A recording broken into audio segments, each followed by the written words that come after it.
The Storm Debt. Part 1, the green sky. The sky over Millhaven, Kansas did not simply turn dark. It turned the color It's of a coming right bruise for that hadn't us. finished Boy, forming. Where do we A go? deep, sickly Come on, green hey, that let's had go. no business existing in nature. The kind of color that made the I'm birds trying. go silent and the What's cattle that? pressed together at the fence line without knowing why. Old-timers in Millhaven called it the Devil's Palette. They said when the sky wore that color, the earth was about to be reminded who was in charge. May Harlow had seen that color 6 times in her 78 years on this land. She wasn't afraid of it. She stood on the porch of the farmhouse that her husband Earl had built with his own 2 hands in the spring of 1971. Her fingers wrapped around the wooden railing he'd sanded smooth on a Sunday afternoon while she brought him lemonade and complained that he was taking too long. The paint on those rails was peeling now. The white siding had gone gray with decades of Kansas dust. The screen door behind her had a tear in the lower corner that she kept meaning to patch. She hadn't patched it. Some things you leave undone because finishing them means admitting the person who should have helped you do them is never coming back. Earl Harlow had been gone 6 years.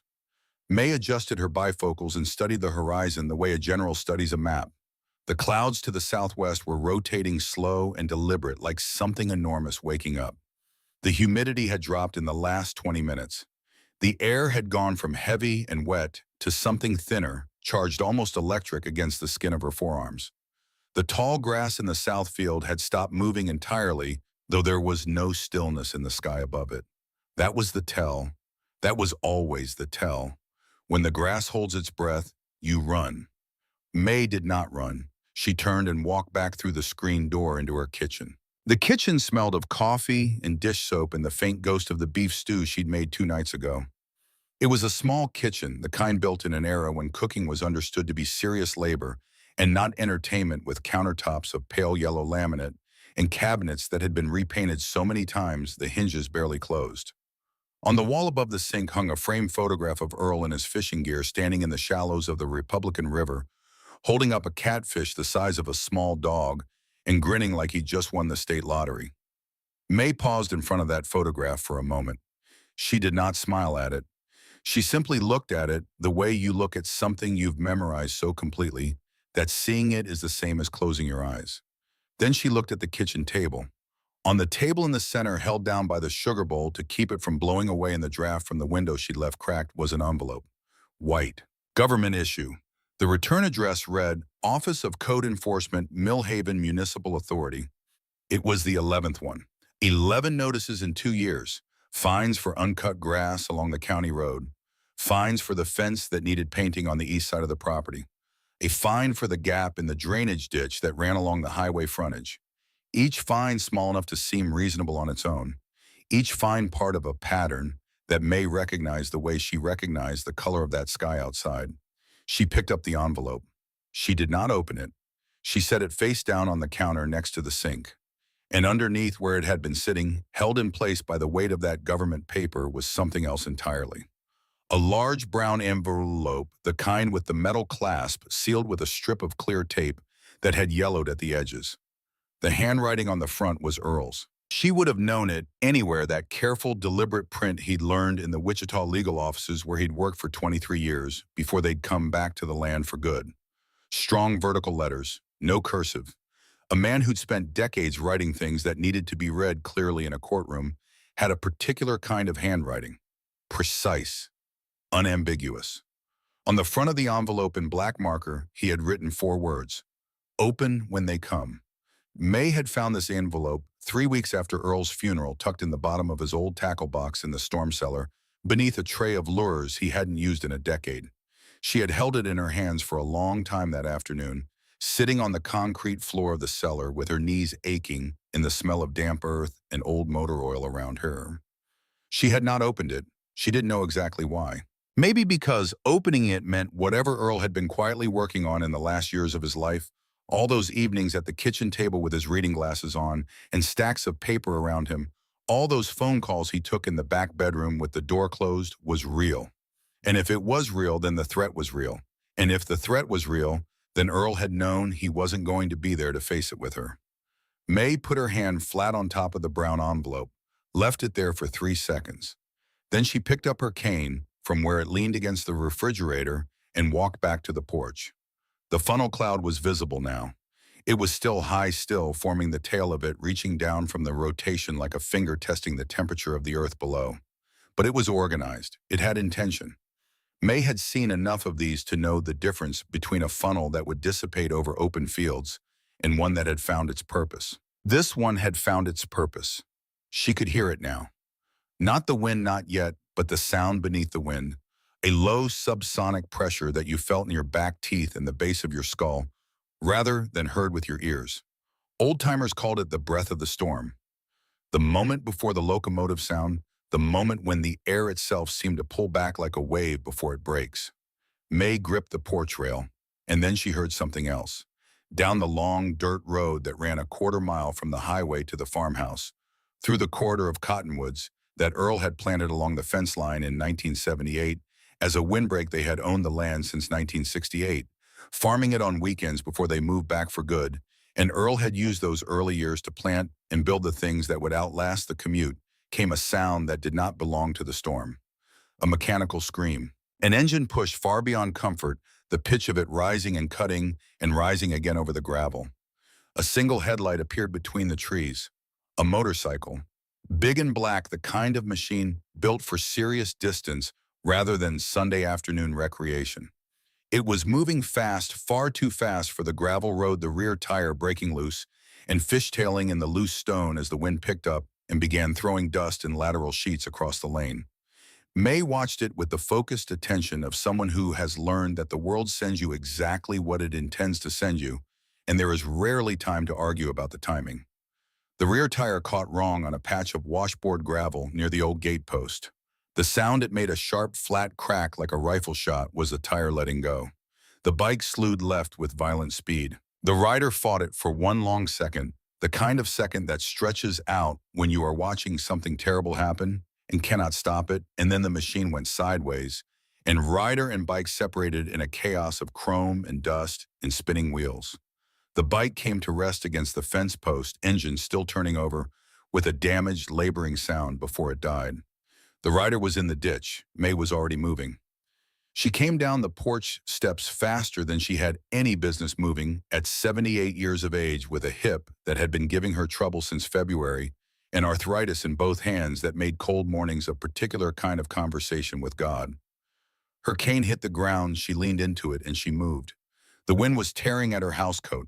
Behind her to the southwest, the sound that had been subsonic was becoming audible. A deep and building roar, the kind of sound that has no ceiling, that simply keeps growing until it fills the entire available world. She reached the edge of the ditch. The man in it was enormous.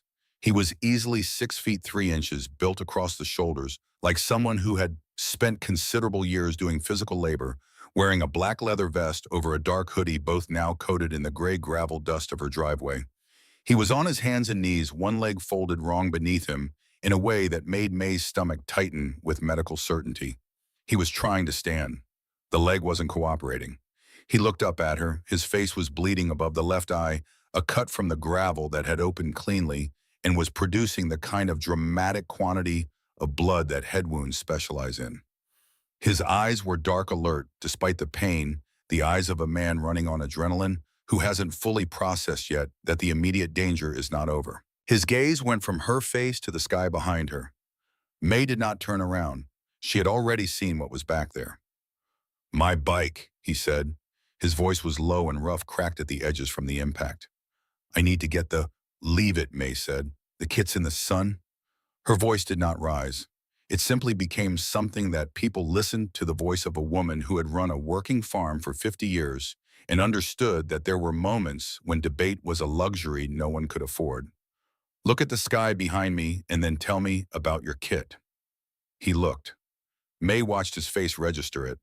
The funnel had touched down 1.5 miles to the southwest, and it was a serious one, and a wide churning column of rotating debris that had already consumed the tree line on the far side of the nearest soybean field, and was eating its way northeast with the mechanical appetite of something that has no preference for what it destroys. The sound hit them both in the same moment. The locomotive, the tunnel, the sound that has no comparison to anything else in the natural world, a roar that seems to come from everywhere simultaneously, that vibrates in the chest cavity and makes the rational mind temporarily step aside. The man in the ditch went still. I can't. He tried to get his legs under him. The damaged one refused, his face contracted with pain. I can't walk on it. You don't have to walk far, May said. She pushed her cane into the ditch beside him and got her shoulder under his left arm. Put your weight here. He looked at her, this small, white-haired woman in a faded housecoat with bifocals and a wooden cane offering herself as a crutch while a tornado ate the horizon behind her. Lady May, she said, my name is May, and you are wasting time. Something in his face shifted. He put his weight on her shoulder. It was considerable weight. She had not been underselling herself. She was strong in the particular way that people who have spent their lives doing physical work are strong, not with bulk, but with the deep structural endurance of someone who has never stopped moving. But she felt every one of his 250 pounds, felt it in her hip and in her hands on the cane and in the muscles of her back. They moved. It was not graceful. There is nothing graceful about a 78-year-old woman and a 6'3" man with a broken leg lurching across a gravel driveway toward a storm cellar, while the sky behind them goes from green to black. Shingles were already pulling off the workshop roof at the far end of the property, lifting into the air with a lazy, impossible lightness. The porch swing tore loose from its chains and went sideways into the kitchen window with a sound of shattering glass. The cellar doors were around the back of the farmhouse, set into a low concrete frame at ground level, two heavy wooden panels reinforced with steel bands that Earl had installed in 1989 after a close call with a system that had taken the roof off the Henderson's barn a mile up the road. He'd been commuting from Wichita, then driving out on weekends to farm and build, and he'd installed those doors in a single Saturday with the focused urgency of a man who understood that the land needed protecting even when he wasn't there to protect it. The man and May only noticed now fully what was on the back of his leather vest as they staggered together around the corner of the house, reached past her with his free hand and grabbed the cellar door handle. He hauled it open with one arm, the damaged leg dragging, and the door swung up and back against the concrete. May went down the concrete steps, first moving as fast as she could. He came after her, dropping more than stepping, the momentum of his good leg carrying him down into the narrow space while she pressed herself against the shelving on the near wall to give him room. He grabbed the door handle from the inside and pulled it shut above them. The latch. She heard him find it in the dark, heard the solid clunk of it dropping into the bracket. 2 seconds later, the world above them ceased to exist. The noise was not a sound, it was an assault. A physical force that pressed against the wooden door and the concrete walls and through the earth itself and into the floor, where May sat with her back against the lower shelf and her knees drawn up and her eyes closed. The door rattled in its frame with a violence that suggested the hinges were having a serious conversation with the bolts that held them. Dust rained down from between the wooden slats and steady curtains. Something massive struck the concrete frame above them. Once then again, impacts that transmitted through the structure and into May's spine. She kept her eyes closed. She had been in this cellar before in 1989, and in 1994, and in 2003. Each time Earl had been next to her. Each time they had held hands in the dark without discussing it, because there are things you do not need to discuss. She was aware very clearly of the absence beside her. Then a hand found her shoulder in the darkness. Not grasping, just present. You okay? The voice came from directly to her left, low enough to be heard under the roar above which was already beginning its slow grinding recession. I'm here, May said. She said it the way Earl used to say it when one of them woke from a bad dream. Not a report on condition, a statement of fact. I am here. I have not gone anywhere. For 3 minutes, the world above them was someone else's problem. Then the roaring faded. The door stopped rattling. The silence that replaced the noise was the specific silence of aftermath, heavy with the weight of what had just passed through, populated by the sound of rain and hail, striking something solid above them, but no longer the roof of the farmhouse. The roof of the farmhouse was somewhere else now. May said, I have a flashlight on the second shelf. She found it by feel, clicked it on. The beam was yellow and slightly weak. The batteries were 6 months past their best, but it was sufficient. She swung it around the cellar. Shelves of canned goods, 2 5-gallon water containers, a first aid kit in a green metal box. Two folding chairs collapsed and leaning against the far wall. Earl's tackle box on the bottom shelf, and the man sitting on the concrete floor beside her. In the light of the flashlight, she saw him fully for the first time. He was younger than she'd estimated, in the chaos outside mid-30s perhaps, with a strong jaw and dark eyes and the kind of face that had been good-looking before life had put its hands on it a few times. The cut above his eye was still bleeding freely. He was holding his ribs with his free hand, breathing carefully the way you breathe when something inside hurts and you are trying not to find out how much. And on the back of his leather vest, she'd registered it outside but not processed it. There had been no time for processing. Outside was the Death's Head insignia of the Hells Angels Motorcycle Club. On his chest, the diamond patch that meant one thing and one thing only to anyone who knew what they were looking at. He saw her looking. She watched him brace for it, watched him prepare for the recoil that was apparently automatic when civilians got a look at what he was wearing in close quarters. His shoulders came up slightly, his jaw set. The expression that settled over his face was not aggression. It was something closer to the particular resignation of a man who has accepted that the world will see him a certain way and has decided to stop spending energy arguing about it. May turned away and set the flashlight on the shelf so the beam pointed at the ceiling, diffusing the light through the whole small space. She pulled the green metal first aid kit off the shelf and opened it on her knee. "You're bleeding," she said. "The cut above your eye. It needs pressure and then closure. Hold still." A long silence. "Lady," he started. "May," she said again. "Earl built these doors out of hickory with steel bands. You felt how they held. He knew what he was doing." She found the gauze pads.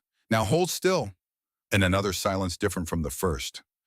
"I'm Garrett," he said. "Garrett Rourke." May pressed a gauze pad firmly against the cut above his eye. He didn't flinch. She noted this without comment. "What's the leg?" she asked. "Broken. Tibia, I think. Maybe fibula, too." He said it matter-of-factly, the way a man describes damage to a machine he knows well. "Can you feel your foot?" "Yes." "Good." She found the tape and the butterfly closures. "We'll splint it properly when the light is better. For now, there's a broom handle on the far wall, and I have a tablecloth in that bin under the bottom shelf. We'll manage." Garrett Rourke was quiet for a moment. Then he said, "You saw the patch." "I did." "You're not," he stopped. Afraid, May kept her attention on the gauze pad, applying steady pressure. "I've been on this land since 1968, Mr. Rourke. I've seen men in patches before. I've seen men in suits before, too." She paused. "In my experience, the suit is the thing worth being careful around." The silence that followed was a different kind of silence. "Earl," Garrett said slowly, "your husband was gone 6 years ago this past March." May moved carefully, her hands finding the butterfly closures by touch and habit. "He worked in a law office in Wichita for 23 years before we came back here for good.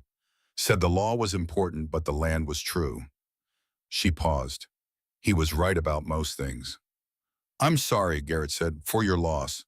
The words were simple and direct and contained no particular performance. May decided she appreciated that. "Tell me why you were on my road," she said. He was quiet long enough that she thought he might not answer.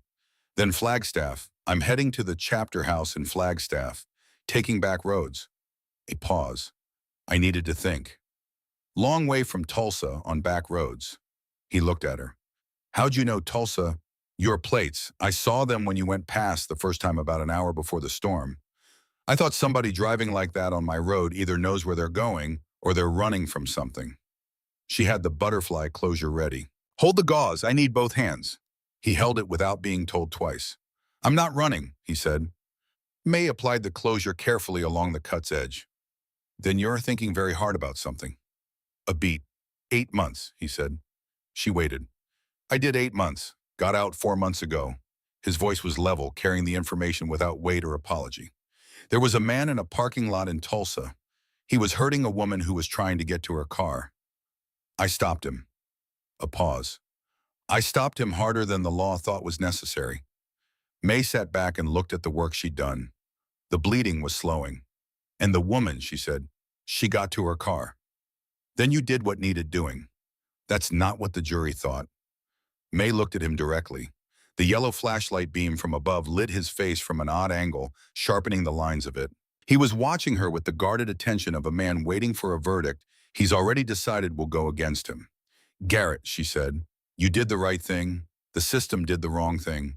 Those are two separate events. Don't make the mistake of letting the second one define the first. The silence that followed was long and genuine. In that silence, the rain above them shifted from hail to steady water. The pressure in their ears had equalized. The worst was over. Garrett said, your road, tell me about it.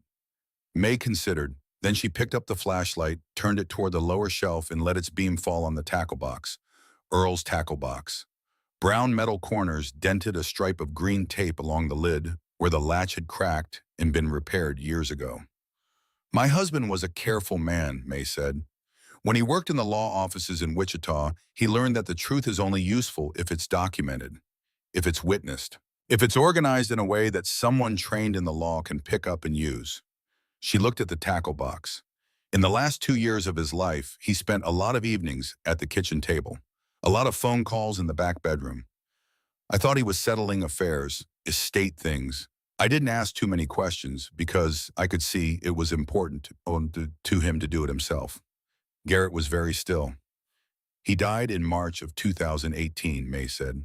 3 weeks after the funeral, when I was cleaning out the cellar, I found that box. She nodded toward it. On the bottom shelf beneath the tray of lures, with my name on the lid in his handwriting. What was in it?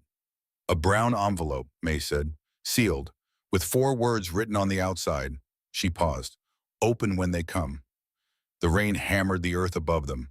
Somewhere in the distance, something structural shifted and settled with a deep wooden groan that neither of them commented on. Who's they? Garrett asked. May was quiet for a moment. The mayor of Millhaven is a man named Gerald Pruitt, she said. He has been the mayor for 11 years.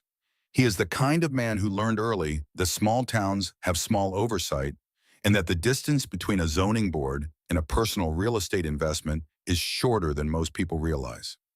She reached out and touched the lid of the tackle box with 2 fingers, as if confirming it was still there. This land is 180 acres of prime agricultural ground with highway frontage and access to 2 county water lines. 11 years ago, when Earl was still alive, Pruitt tried to approach him about development options.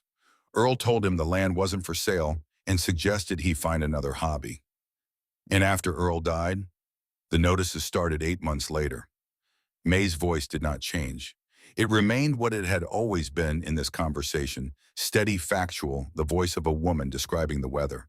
11 in 2 years. Small fines, easily dismissed individually.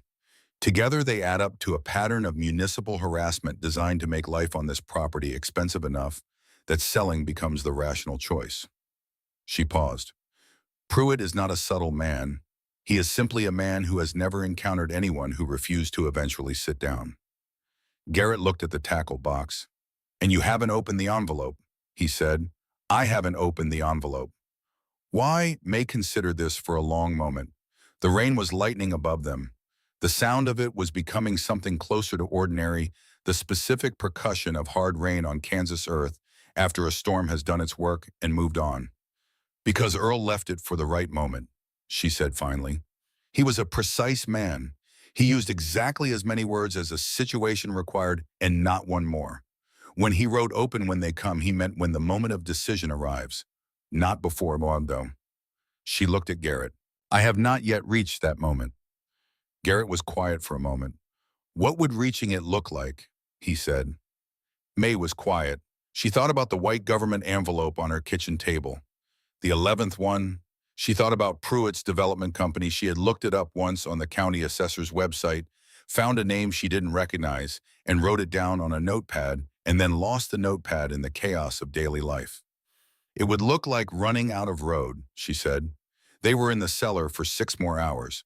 It took that long for the debris to be cleared from the doors. A fallen cottonwood from Earl's windbreak had come down directly across the concrete frame, and without the sound of chainsaws and voices and a dog barking somewhere in the near distance, they would not have known help had arrived. Garrett's voice had boomed in that small concrete space down here in the cellar down here, with the carrying weight of a man who had been in enclosed spaces before and understood that patience had its limits. They cut through the tree with a fire department chainsaw. The light that flooded in when the doors finally swung open was the pale, washed-out light of late afternoon after a hard rain, and it was the most beautiful thing May had seen in a long time. The paramedics took Garrett on a stretcher. His broken leg immobilized, his face cleaned, and bandaged the butterfly closures holding the cut above his eye neatly shut. He had borne the splinting without complaint, though she had seen the muscle in his jaw work hard against the pain when she and the firefighter had done the work of straightening and securing the leg. Before they loaded him, he turned his head and looked at her. May was already looking at what remained of her life above ground. The farmhouse was a skeleton. The outer walls stood in places irregular and gap-toothed, missing whole sections where the wind had simply removed them.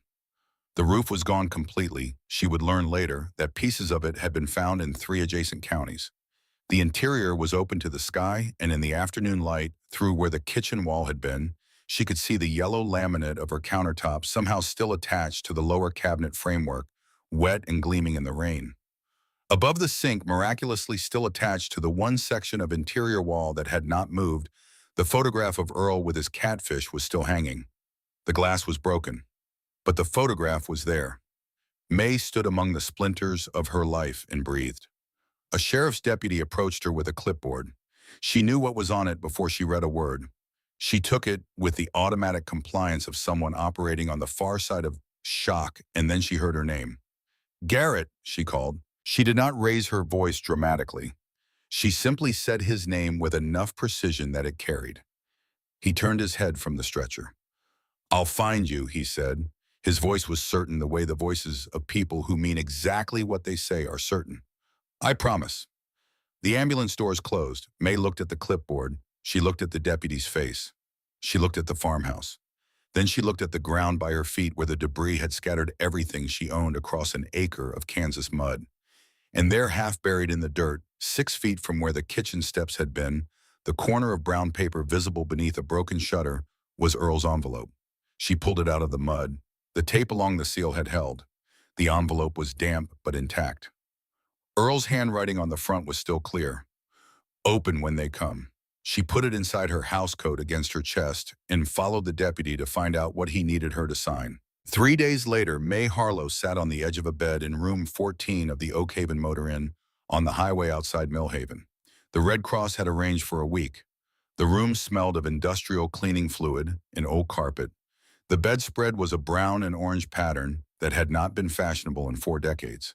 The window overlooked a parking lot with a broken light fixture on the pole nearest the road. She had $400 in her checking account. She had not had homeowner's insurance for 2 years. She had let it lapse when the premium increased. In the same month, Earl's heart medication copay went up, and she had done the arithmetic that most people in her situation eventually do, the arithmetic of which crisis you can afford to risk. She had not replaced it after Earl died. There were many things she had not gotten around to in the fog of the first 2 years after losing him. That was one of the ones that was now presenting its invoice. On the small table beside the window, she had laid out the contents of Earl's envelope. 47 pages, a handwritten cover note in Earl's precise block lettering, followed by 46 pages of documentation printouts, handwritten records, photocopies of county records, and 3 pages of annotated maps showing the properties along the highway frontage of Millhaven that had changed hands in the previous 5 years. Each transaction annotated, each buyer traced through ownership records to a parent company, and that parent company traced to another, and at the end of each chain, the same name, Millhaven Horizon LLC. 3 lines down from the first mention of that company name in a box Earl had drawn in red marker, with characteristic deliberateness, was a list of names. Officers of the LLC, as filed with the Kansas Secretary of State's office. The registered agent was a law firm in Wichita. The sole member was listed as Gerald W. Pruitt. May sat with this for a long time. She thought about Earl at the kitchen table reading glasses on stacks of paper around him. She thought about the evenings she had brought him coffee, and he had covered the papers with his forearm, in that gesture men use when they are protecting something they are not ready to discuss. She had thought at the time that it was estate planning, that he was organizing things for her. She had been touched by it and had not pushed. He had been organizing things for her, just not the way she'd imagined. She thought about the development Pruitt wanted to build on this land. She thought about the fines, each one small and dismissible, and part of a pattern a paralegal of Earl's experience would have recognized immediately. She thought about Pruitt's face when he'd come to offer her $12,000 for land worth nearly $250,000. She thought about what Earl had done alone in the last 2 years of his life, knowing he was running out of time. He had built a case. He had built it carefully the way a man who spent 23 years in legal offices builds things with documentation, with source verification, with annotated cross-references, and a cover note that served as an executive summary of the entire argument. He had built it and sealed it and hidden it and trusted her to find it when the moment came. The moment had come. A knock at the motel door interrupted her. She knew before she opened it. Men like Pruitt followed a predictable schedule. They waited until you were at your lowest and then arrived with their offers dressed as concern. Gerald Pruitt stood in the doorway holding a bouquet of gas station flowers, their cellophane wrapper already sweating in the afternoon heat. He was wearing a suit that cost more than May's truck, and his teeth were the specific shade of white that requires professional maintenance. He was 61 years old and had the soft, cultivated look of a man who had spent his career making other people do the difficult things. Mrs. Miller, he said. He had never once in 2 years remembered her correct name. In the early months, she had corrected him each time.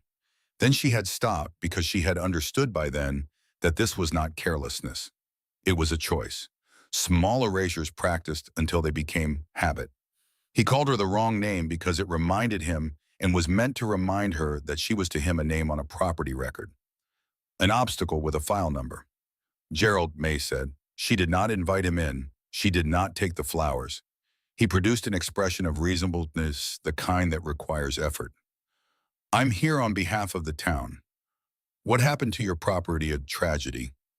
Just a tragedy. He held out the bouquet. When she didn't reach for it, he let his arm drop, slightly recalibrating. The cleanup cost alone will be significant. The fines for the debris, the hazard ordinances, it's complicated. I don't want that for you. May said nothing. I have developers I work with. Pruitt continued, shifting to his prepared text.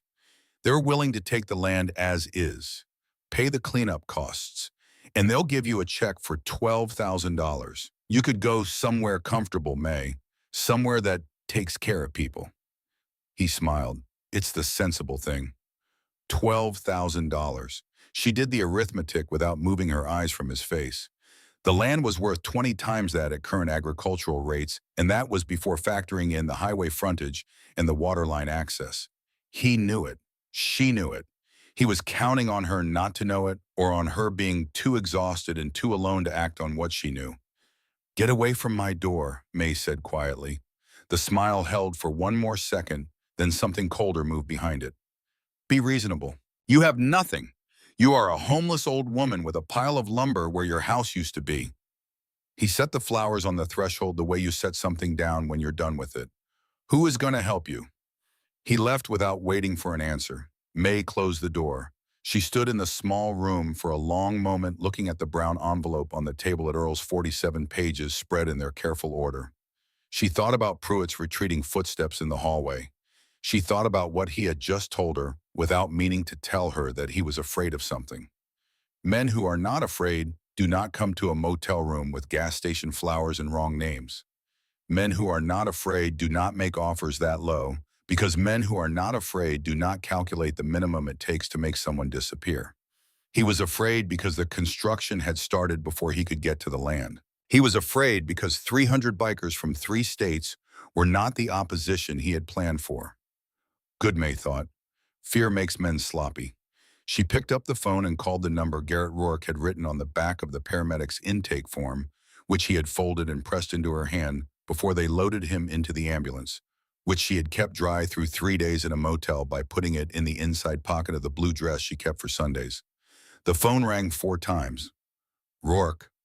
His voice was the same as it had been in the cellar. Steady. It's May Harlow, she said, from the farm on County Road 9. A brief pause. May. Something in his voice shifted a warmth that was not soft the way a fire is warm without being soft. I was going to call you. How are you? I'm in a motel room with $400 and no house, May said, but I have something else.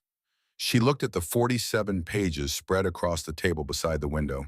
Garrett, I need someone who knows how to use legal paperwork. Someone who understands what they're looking at when they see documented evidence of municipal fraud. A silence. Tell me, he said. Earl built a case against Pruitt, she said. All of it. Documented, cross-referenced, 4 years of Shell company transactions and property records, and a chain of beneficial ownership that ends with the mayor's name on a limited liability company that has been quietly purchasing land along this highway for a decade. She paused. He left it for me. He knew I would need it. Another silence. Longer this time. May, Garrett said. I need to make a call. I know, she said. This is going to get complicated. It's already complicated, May said. I'm simply tired of being the only one in the room who knows it. She heard him exhale not a sigh, but the breath of a man who has made a decision and is letting his body catch up to it. Give me 24 hours, he said. May looked at the photograph she had propped on the windowsill. Earl with his catfish. The glass was broken still, but she had kept it because some things you hold on to not for what they are, but for what they prove. I'm not going anywhere, she said. She ended the call. She gathered Earl's 47 pages carefully, aligned them, slid them back into the brown envelope. She pressed the metal clasp shut. Then she looked out the window at the broken parking lot light and the darkening Kansas sky above the highway. And she thought about Earl at the kitchen table reading glasses on working quietly in the evenings, toward something she hadn't understood until now. He had always believed in her, more perhaps than she had believed in herself. She was not going to let that be the thing that went to waste. Part 2, 300 Reasons. The convoy arrived at 7:45 in the morning. May heard it before she saw it. She was standing at the motel room window with a cup of coffee. Bad coffee, the kind that comes from a machine in the hallway that takes quarters and produces something that resembles coffee, the way a photograph resembles the person in it when the vibration started. Low at first, a frequency more felt than heard, something that came up through the concrete floor of the motel and into the soles of her feet before it ever reached her ears. She had felt that particular frequency once before standing on a highway overpass outside Wichita in 1978 when a convoy of military trucks had passed below. The sense that the earth itself was being asked to accommodate something large and deliberate and not entirely optional. She set her coffee down. Through the window, she watched a black pickup truck pulling a flatbed trailer turn off the highway into the motel parking lot. On the trailer, secured with heavy straps, was the wreckage of Garrett Rourke's motorcycle, a large custom-built machine that had not improved in appearance since its encounter with her driveway fence post. Behind the truck came 4 motorcycles, then 8. Then the entrance to the parking lot simply became a continuous flow of machines, a river of black steel and chrome and exhaust engines loping at idle in that particular rhythm that Harley-Davidson V twin engines produce, at low speed a sound like a slow heartbeat patient and enormous, 20, 30, 50. They kept coming. The motel manager, a thin man in his 50s named Dale, who had been pleasant enough when May checked in, came out of the office door. He stood on the sidewalk in front of his office, looked at what was happening to his parking lot, and went back inside. May heard the deadbolt turn from 40 feet away. The motorcycles arranged themselves in the lot with a practiced efficiency that suggested this was not the first time 300 men on motorcycles had needed to park in a finite space. They shut down their engines in waves, the sound dying section by section, until the silence that replaced it was heavy with the residue of all that noise, the way a room feels different after music stops. May put on her coat. She picked up her cane. She picked up the brown envelope from the table beside the window and tucked it under her arm. Then she opened the motel room door and walked out into the morning. The man who stepped forward from the lead truck was the largest human being May Harlow had encountered in 78 years of encountering human beings. 6 feet 6 inches, built across the chest and shoulders, like a man who had been constructed for a purpose that required structural integrity. A beard that reached the second button of his cut iron gray streaked through the black of it. Arms that filled the sleeves of his jacket the way load-bearing columns fill a doorway. He wore a president's patch on his vest, and he moved across the parking lot with the unhurried deliberateness of a man who had long since stopped worrying about whether anyone was going to step aside. They would. They always did. He stopped 2 feet in front of May. She did not step back. He was wearing dark sunglasses. He took them off. His eyes were the particular gray of Kansas sky in November, not cold, not warm, simply present, seeing everything. May Harlow, he said. His voice was what she had expected, deep and deliberate, each word placed with the care of a man who did not use more of them than a situation required. I am, May said. Frank Donahue, he said. They call me Ironwall. He paused. I understand you pulled Garrett Rourke out of a ditch while a tornado was eating your fence line. I did what the situation called for, May said. Ironwall looked at her for a long moment. Then he turned his head toward the passenger side of the truck, where Garrett Rourke was visible through the window, his left leg in a hard cast propped on the dashboard, waving a crutch out the lowered window in May's direction, with the enthusiasm of a man who had spent 4 days in a hospital bed and was very glad to no longer be in one. Ironwall turned back to May. Garrett tells me you have a house that needs building, he said. I have a foundation and a chimney, May said. What was above the foundation is in 3 counties, and a mayor who wants the land underneath the foundation. He wants what's under all of it, May said. The land, the water rights, the highway frontage. He's been working toward it for several years. She adjusted the brown envelope under her arm. My husband documented it, all of it. I have 47 pages. Ironwall's gaze dropped to the envelope, came back up. Garrett said you need someone who knows how to use paperwork like that.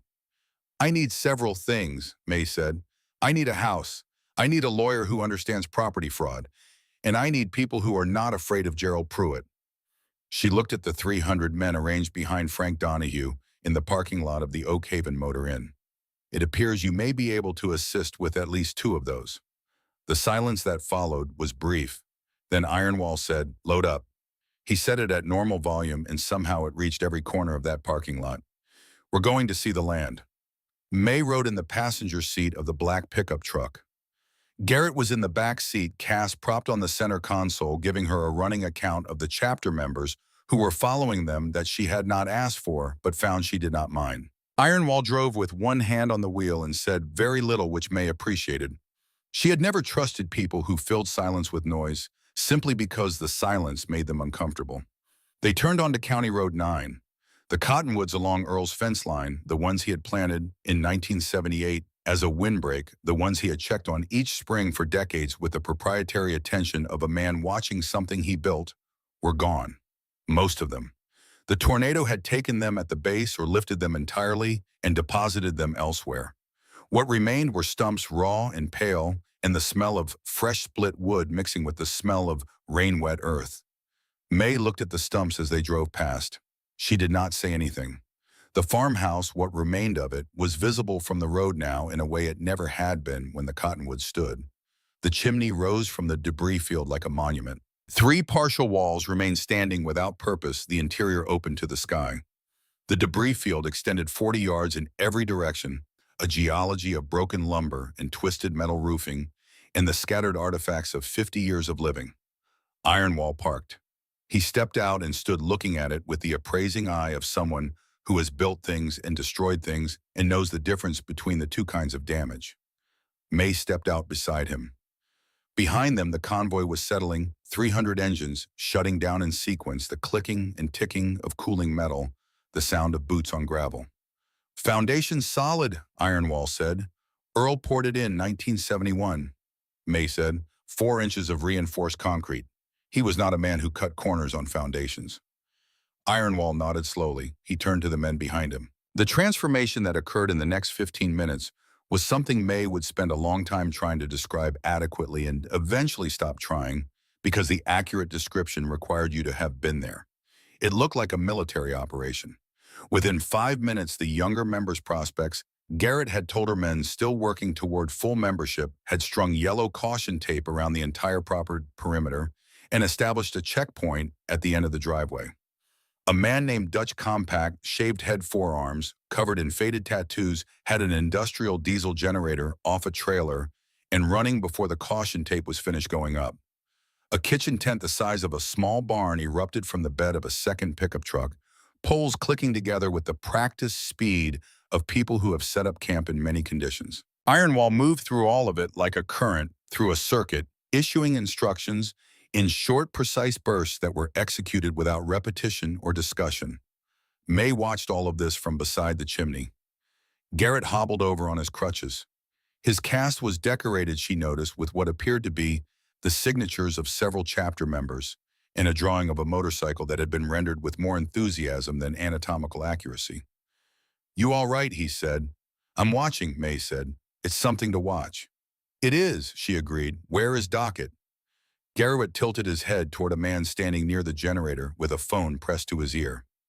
Desmond Dockett Thorne, May had heard his name twice from Garrett during the drive, was 47 years old, lean in the way that men who are always moving are lean, wearing his Hells Angels cut over a collared shirt the color of old ivory.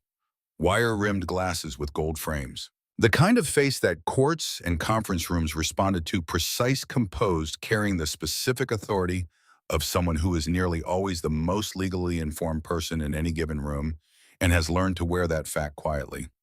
He ended his call and walked toward May. "Mrs. Harlow." He extended his hand. His grip was firm and brief. "Garrett's told me the broad shape of things. I understand you have documentation." May held out the brown envelope. Dockett took it with both hands, which she noted as a mark in his favor. A man who handles documents with both hands understands what documents are worth. He opened the clasp, carefully drew out the pages, and began reading the cover note. May watched his face. She had watched Earl's face the same way in the early years of their marriage, when he read something at the kitchen table. Earl's face gave very little away while he was reading. He had trained it out of himself in the legal offices, the habit of neutral reception, because a good legal reader does not prejudge the document. But when he finished, when he set the last page down and took off his glasses and sat back, his face would settle into an expression that told you everything about what he'd found. Dockett read for 12 minutes without looking up. Then he took off his glasses, cleaned them on the edge of his collared shirt, replaced them, and looked at May. "Earl Harlow was a paralegal," he said. "It was not a question." 23 years at Adler and McCready in Wichita," May said. "Property and municipal law, primarily." "I can tell." Dockett tapped the pages against his palm to align them. "Mrs. Harlow, your husband built a complete evidentiary record of a sustained fraud scheme. Shell company formation, beneficial ownership documentation, the chain of property acquisitions, the timeline of municipal actions that correlate specifically and repeatedly with acquisition targets." He paused. "He cross-referenced every fine assessed against your property with a corresponding real estate transaction in the quarter. Every single one. The statistical correlation alone would be compelling to a judge." "Earl was thorough," May said. "Hia was better than thorough." Dockett looked at the pages again with the expression of a man reassessing something upward. "This is a complete package. It needs a licensed attorney to certify and file, and it needs to land on the right desk. But the work—" He stopped. "Mrs. Harlow, the work is done. Your husband did the work." May was quiet for a moment. "He left it for me to finish," she said. "He left it for you to use," Dockett said. "There's a difference. He did the hard part." He looked at her steadily. "Now we make it count." The first day of construction was organized noise. May had seen barn raisings in her youth, the old tradition of neighbors coming together on a Saturday to lift what one family couldn't lift alone. And she had thought at the time that the most remarkable thing about them was not the labor, but the choreography, how quickly a group of people with shared purpose and complementary skills could create something from almost nothing. How the thing that seemed impossible at 8 in the morning was standing and solid by 4 in the afternoon. This was like that, but louder and faster and more precisely managed than any barn raising she had ever witnessed. The men worked in shifts, which meant the work did not stop. While one group poured and leveled fresh concrete to reinforce the existing foundation, another cleared debris from the site, sorting it into organized piles, lumber that could be salvaged, lumber that could not, metal to be recycled material for the county landfill. Dutch ran the electrical planning from a folding table near the generator, blueprints spread out and held down with coffee cups, his reading glasses on, looking entirely different from the man who had muscle carried the generator off a trailer an hour earlier. There was a man named Reeves who turned out to have spent 14 years as a licensed plumber in Indianapolis before a series of decisions that he summarized only as "the 90s happened" had redirected his life. Reeves looked at the original water connection point at the foundation's edge and spent 20 minutes taking measurements and making notes before declaring that the existing line access was actually superior to what most new builds worked with and that he intended to use it properly this time, rather than whatever the original plumber had done, which he described in terms that May decided not to repeat. May ran the kitchen tent. This was not a role that was assigned to her. It was a role that she walked into, the way water finds the shape of the vessel. It's poured into naturally without announcement as the obvious consequence of her being who she was and the situation being what it was. The kitchen tent had a propane burner the size of a small industrial kitchen and two long folding tables, and enough food in the coolers to feed a construction crew for 4 days. May looked at what was available, made 3 calculations simultaneously, quantities timing what these men would need in terms of protein and carbohydrate for the kind of heavy physical labor they were doing, and began. By 11 in the morning, there was a pot of beef stew the size of a small barrel on the burner. By noon, there were biscuits. Real biscuits, not the kind that come from a tube made from scratch in a cast iron skillet on the second burner, and the smell of them moving through the construction site did something to the pace of the work that May had expected, and Ironwall, when he noticed it, filed away without comment. The man called Rocco appeared at the tent entrance at 12:15. Rocco was built the way certain men are built, who look as if they were assembled specifically for the purpose of moving things that other men find immovable. His forearms, resting on the edge of the folding table while he waited for his bowl of stew, were covered in faded green tattoos that had blurred together over the decades into something abstract. His hands were extraordinary, the hands of a craftsman, thick-fingered but precise, the knuckles of a man who had worked with them for 30 years. Garrett had told her the previous evening on the phone that Rocco was the finest cabinet maker in the Chicago chapter, possibly in Chicago. "Ma'am," Rocco said, receiving his bowl. He looked at the biscuits. "Take 2, May said.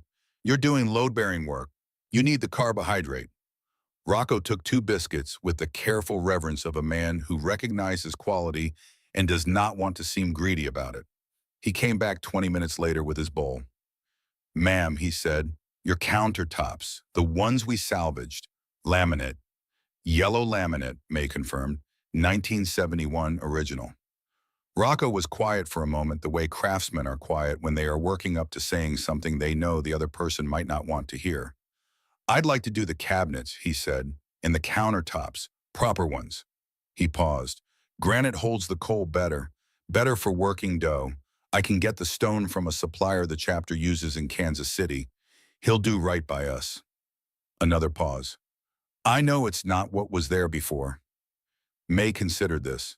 She thought about the yellow laminate. She thought about all the mornings she had stood at those counters, about the particular quality of light in that kitchen at 6 in the morning when the sun came through the east window and fell across the yellow surface. She thought about what Earl would say. Earl would say the kitchen serves the cook May, not the other way around. "What color granite?" she said. Rocco's face produced something that might have been a smile. "Black with gray veining, simple. It'll suit the room." "All right," May said. "Take another biscuit." Where the swear jar appeared on the second morning. May produced a mason jar from the supply tent, wrote "swear jar" on it in black marker, and placed it on the folding table at the entrance to the kitchen tent with a handwritten sign, $20 per infraction. No exceptions. Ironwall saw it when he came for coffee at 7 in the morning. He looked at it for a moment, then looked at May, then looked back at it. "Your tent," he said. "My tent." May agreed. By the end of the second day, the jar held enough money to buy a new refrigerator with cash remaining. May kept a running count and said nothing about it, which the men found more uncomfortable than if she had made a production of the whole thing. During those first 2 days, May did something else besides cook. She paid attention. She watched each man at work with the same focused interest she had once given to Earl's legal papers, looking for what was actually there, not what she expected to find. She asked questions, the kind that seemed like casual conversation but weren't. She learned that Dutch had spent 4 years as a master electrician's apprentice before his license lapsed in circumstances he didn't elaborate on, and that he worked to higher standards than his expired credentials required because he couldn't tolerate doing it any other way. She learned that a quiet man named Briggs had been a Kansas City police officer for 11 years before a line-of-duty injury ended it, and that he still carried the habits of a cop. He noticed everything and remembered it. She stored all of this without appearing to. On the morning of the third day, the water stopped. It stopped mid-pour.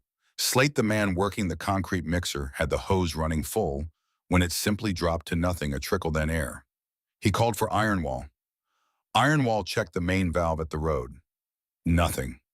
May was at his side when he made the call to the water department.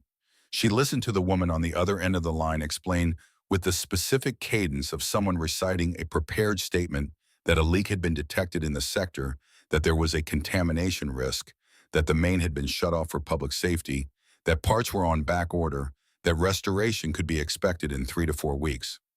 Ironwall hung up. He looked at May. "Pruitt," she said, without question. May looked at the concrete mixer sitting idle. She looked at the half-finished walls rising from Earl's foundation. She thought about what 3 or 4 weeks of work stoppage would mean: the permits, the exemption window, the weather, the chapter members who had families and homes and lives that had been suspended to be here. "What do you need?" she said. Ironwall was already on the phone. 6 hours later, the ground shook again. Not motorcycles this time. 18-wheelers. A convoy of silver tanker trucks, 4 of them moving down County Road 9, with the unhurried authority of vehicles that have the right-of-way by virtue of their mass. The chapter's freight connections, a network of trucking relationships that May did not ask about in detail and Ironwall did not offer, had produced 8,000 gallons of water and the means to deliver it. The concrete mixer was running again within 30 minutes of the trucks arriving. Pruitt had tried to thirst them out. He had forgotten who he was dealing with. That evening, sitting on an overturned crate near the kitchen tent with a cup of proper coffee, Ironwall had produced a commercial percolator from somewhere that made the motel hallway machine seem like a bad joke. May reviewed Earl's documentation one more time.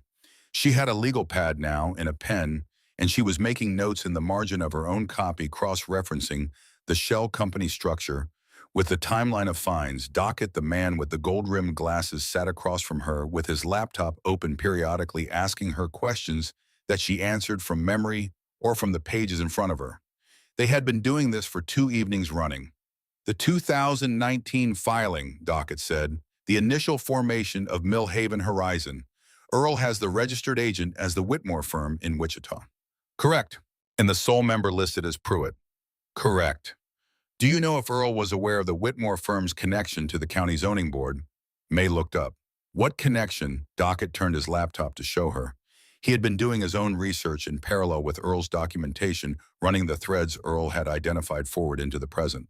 "The senior partner at Whitmore, a man named Callister, sat on the Millhaven County Zoning Advisory Board from 2018 to 2021. He recused himself from 2 votes during that period. Both votes involved properties in the highway corridor that subsequently sold to companies in the Millhaven Horizon ownership chain." May looked at the laptop screen for a long moment. "Earl knew about Pruitt," she said slowly. "I don't know if he'd gotten that far with Callister." "It doesn't matter," Dockett said. "What Earl built is sufficient. This is additional." He closed the laptop. "I've been in touch with a contact at the State Attorney General's office, not officially, informally. She knows the landscape in Millhaven, and she's been watching Pruitt for reasons unrelated to your property." He paused. "She's interested." May said nothing for a moment. She thought about Gerald Pruitt sitting in his office in the municipal building on Main Street behind his desk with the leather chair and the framed photograph of himself shaking hands with the governor at some ribbon-cutting ceremony 3 years ago. She thought about him making phone calls to the water department. She thought about him watching the construction on her land proceed despite his efforts calculating his next move. She said, "What's his next move?" Dockett considered. "The water play failed. He'll escalate. He has 2 tools left that carry legal weight: a building inspector with the authority to issue a stop work order, and the emergency condemnation process, which allows the municipal authority to declare a site an imminent hazard. If he red tags the structure, he can buy himself enough time in the appeals process to outlast the permits and the exemption window. Can he make it stick? Not if the construction is legitimate." Dockett looked toward the half-finished walls rising from Earl's foundation. "And that structure is better than legitimate. Dutch over-engineered the frame to a degree that I suspect is a point of personal pride.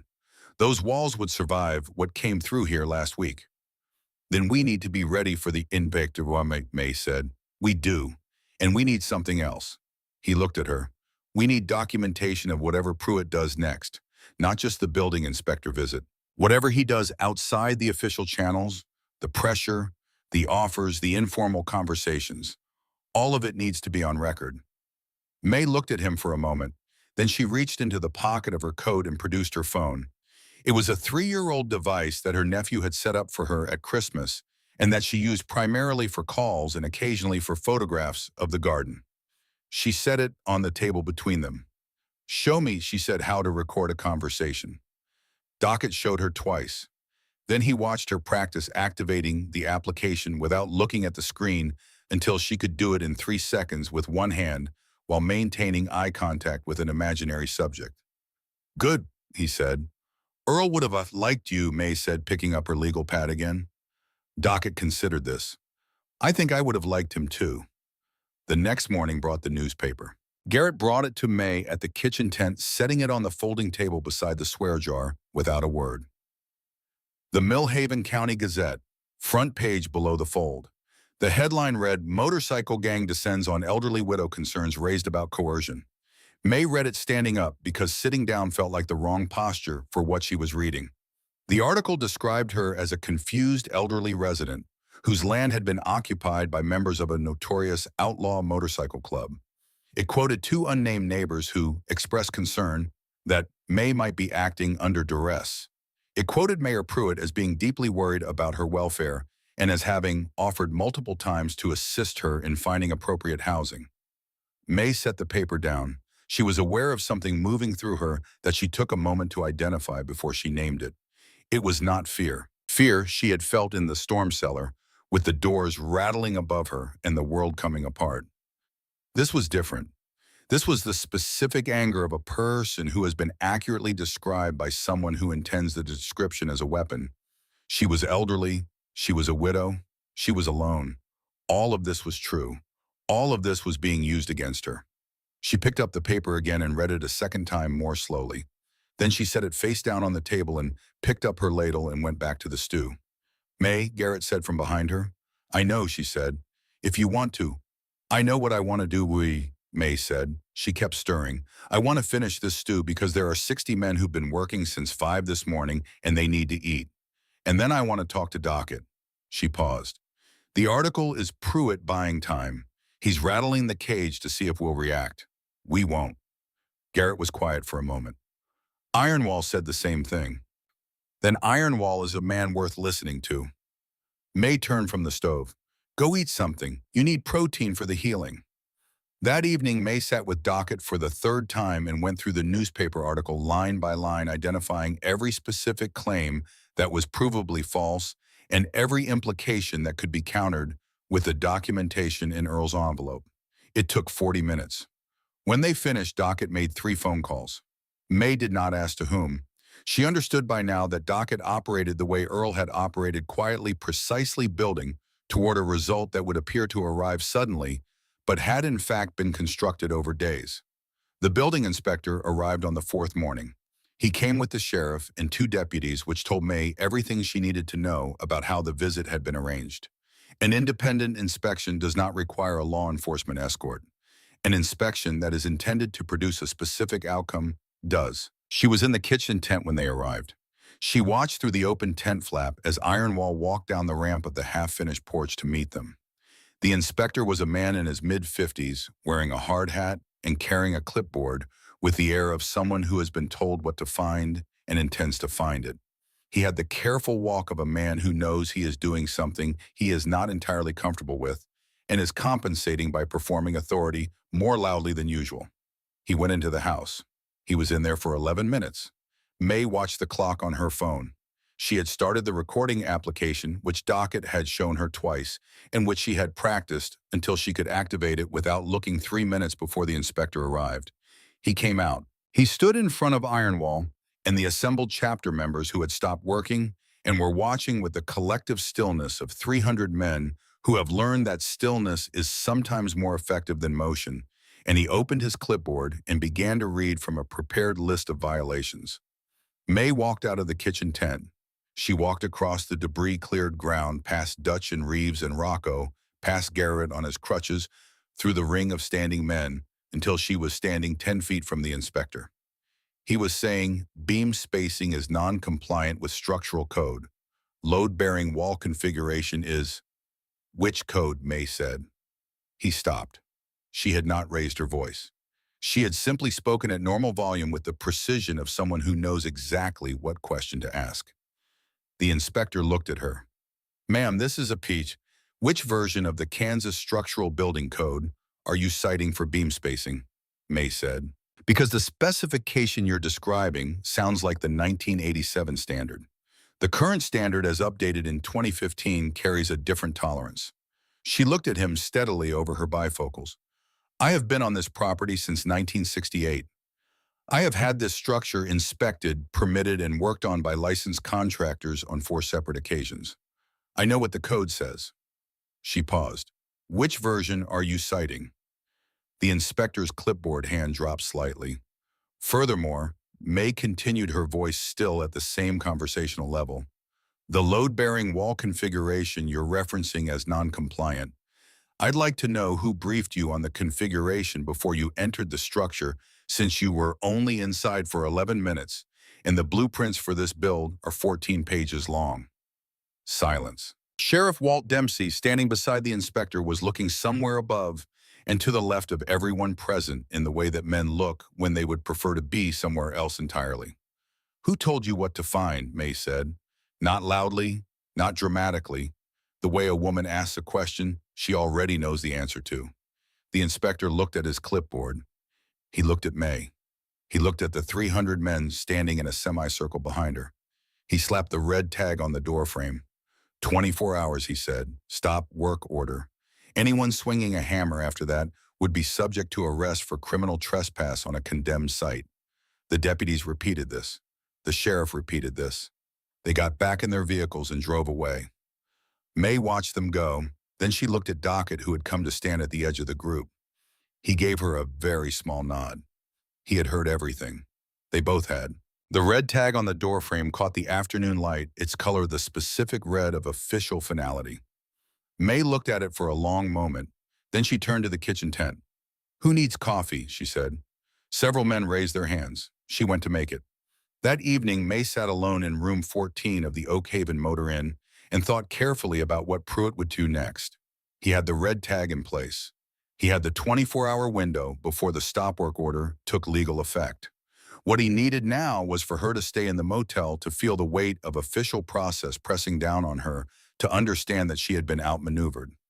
She thought about this for a long time. She thought about what Earl had known about men like Pruitt from 23 years of watching them operate in the proximity of courtrooms and county offices. Earl had said once during a conversation about a particularly tedious property dispute he'd been working on that corrupt men were fundamentally lazy. They use the system, he had said, because the system does the work for them. Take away the system's cooperation and they don't have a contingency. They've never had to develop one.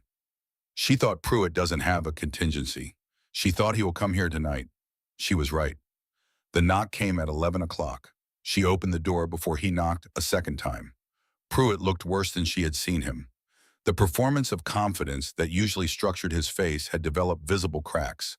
His suit was right, his tie was right, his shoes were right, but his eyes were doing something that expensive clothes cannot fix, moving too quickly, settling on things and lifting off them without completing the thought.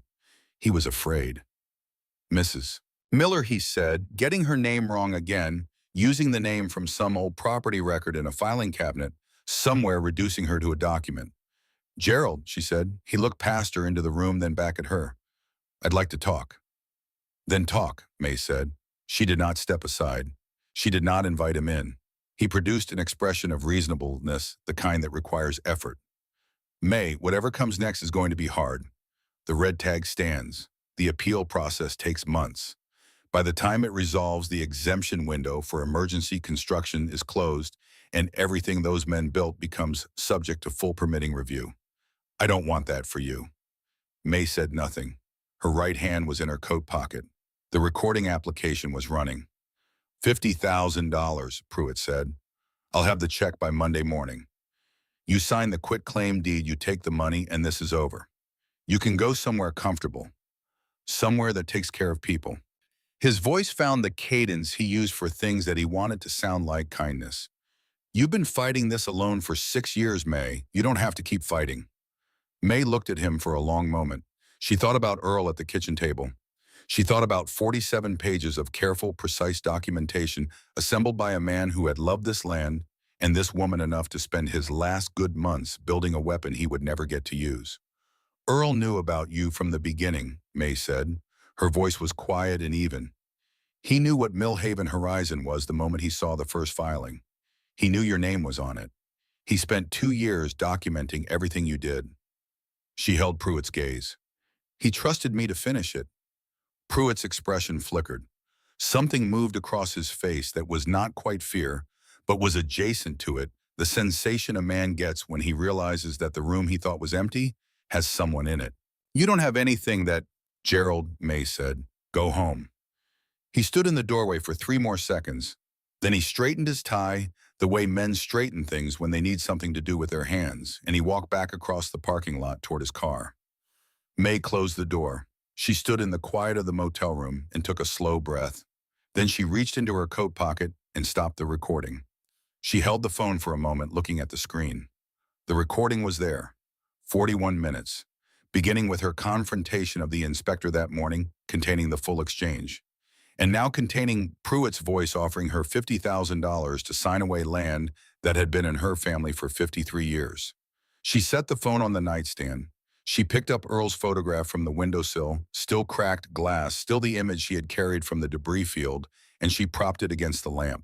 I think we're almost there, she said to him. Outside on County Road 9, the lights of the half-built house were visible through the motel window.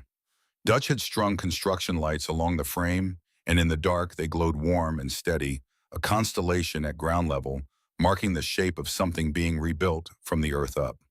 300 men were out there in the Kansas night, some sleeping, some talking quietly around a fire, some running through the materials list for the morning. None of them were leaving. May turned off the lamp and lay down on the bed without undressing the phone on the nightstand beside her. Earl's 47 pages on the table, his photograph propped against the base of the lamp in the dark. Tomorrow, she thought. Earl, she thought. You were thorough. So am I. Part 3, protected, the bulldozers came at sunrise. Not at the end of the 24-hour window the inspector had specified. Not at noon, not at mid-morning. At sunrise, when the light was still low and orange across the Kansas fields, and the dew was still on the grass, and most of the men in the camp were on their first cup of coffee. Pruitt had not waited for the deadline because Pruitt had stopped pretending this was about code enforcement.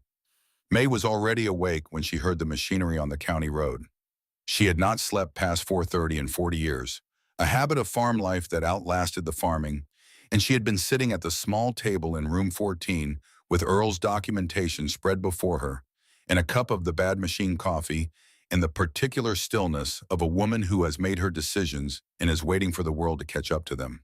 She heard the low diesel groan of heavy equipment moving at road speed, and she knew immediately what it was and what it meant. She put on the blue dress, the one with the white collar, the one Earl had always said made her look like someone worth arguing with. She had brought it to the motel in the small bag she'd packed from the debris field. Not because she had planned for any specific occasion, but because some things you carry with you, simply because leaving them behind, is not something you are able to do. She buttoned it carefully. She put on her good shoes, the low-heeled ones with the solid sole that gave her enough purchase on uneven ground. She picked up her cane from where it leaned against the nightstand. She picked up the brown envelope. She walked out into the morning. The camp on the Harlow property had a different quality at this hour.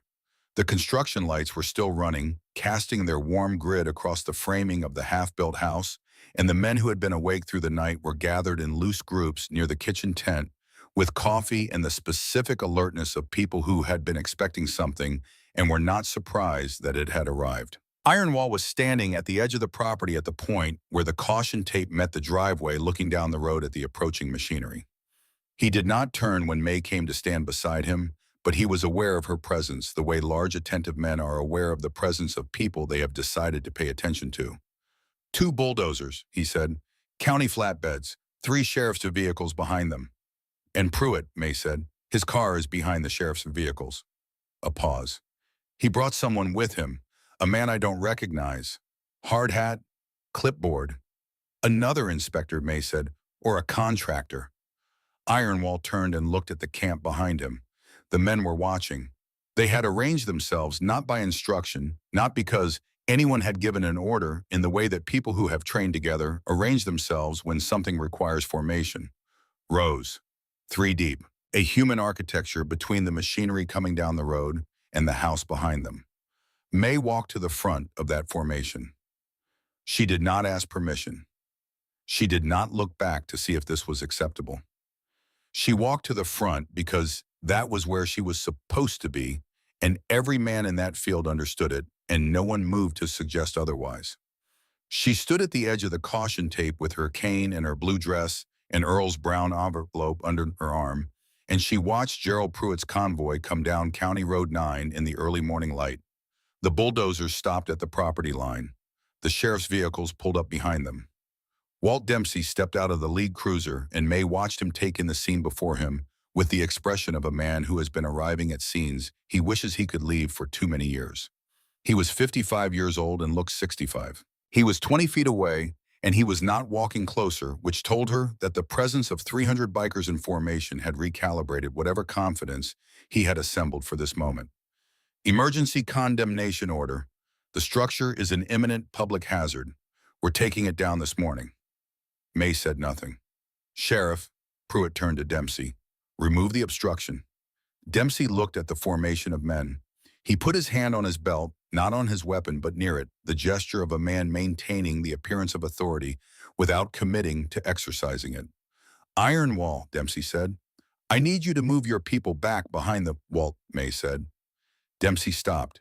May had known Walt Dempsey since he was a deputy in his 30s, coming out to the farms on the county road for the ordinary business of rural law enforcement, noise complaints, boundary disputes, the occasional domestic call that resolved itself before he arrived. She had fed him coffee at this kitchen table. She had voted for him twice before she understood what he had become in the years of Pruitt's influence. She used his first name because she had earned the right to it and because she wanted him to hear it the way she intended it, not as familiarity, but as accountability. The accountability of two people who have known each other long enough that there is nowhere to hide in the knowing. There's someone coming, she said. Before you do anything you can't undo, I need you to wait 5 minutes. Dempsey looked at her. He looked at Pruitt. He looked back at her. May. 5 minutes, Walt. A silence stretched across the property line. The bulldozer engines idled with their patient heavy rhythm. The construction lights hummed. Somewhere in the camp, a coffee cup was set down on a folding table with a sound that carried very clearly in the morning quiet. Pruitt said, Sheriff, I gave you a direct. And then they heard it. Not engines this time. A single vehicle on the county road coming from the direction of the highway. A black car, long and low, moving at deliberate speed. Not fast, not slow. The speed of something that does not need to hurry because it has already decided how this ends. It pulled to a stop behind Pruitt's car. The door opened. The woman who stepped out was 52 years old and had the bearing of someone who has spent 30 years in rooms where people underestimated her and has arranged her entire professional manner around the productive use of that underestimation. She was wearing a gray suit that had not been bought at any store in Millhaven County, and she moved across the gravel with the unhurried authority of someone who is always in every room. She enters the most consequential person in it. May had never met Sandra Voss in person. She knew her face from the newspaper, from the state attorney general's website, from the photograph Dockett had shown her 2 nights ago on his laptop when he said quietly and without drama that his contact had escalated the matter to her direct superior. Voss did not look at Pruitt first. She looked at May. She walked across the property line past the caution tape, which she ducked under without breaking stride, and she stopped in front of May and extended her hand. Mrs. Harlow, she said. Sandra Voss, I apologize for the hour. I've been up since 4:30, May said, shaking her hand. You're right on time. Voss turned. She turned the way a person turns when they have been waiting to turn, when the turning is the thing they came to do. She faced Gerald Pruitt across 15 feet of Kansas gravel in early morning light, and the expression on her face was not anger, not triumph, not any of the things that the moment might seem to call for. It was simply the expression of a person doing their job with complete and undistracted focus. Gerald, she said. Pruitt's face had gone the color of old concrete. Sandra, this is a municipal. I have 3 things, Voss said. She reached back without looking, and Dockett was there, the man with the gold-rimmed glasses coming from somewhere in the formation, with his leather briefcase, as quiet and precise as punctuation, and he placed a file in her outstretched hand. The first is a documented record of a sustained property fraud scheme, assembled over a period of 2 years by Earl Harlow Paralegal and completed and delivered to my office 48 hours ago. She held up the file. 47 pages. Chain of beneficial ownership, shell company, formation, correlation of municipal enforcement actions with acquisition targets. Gerald, your name is on the founding documents of Millhaven Horizon EO LLC as the sole member. We have the original filing from the Kansas Secretary of State's office. Pruitt opened his mouth. Voss continued without adjusting her pace. The second is an audio recording made on the evening of October 9th in the parking lot of the Oak Haven Motor Inn.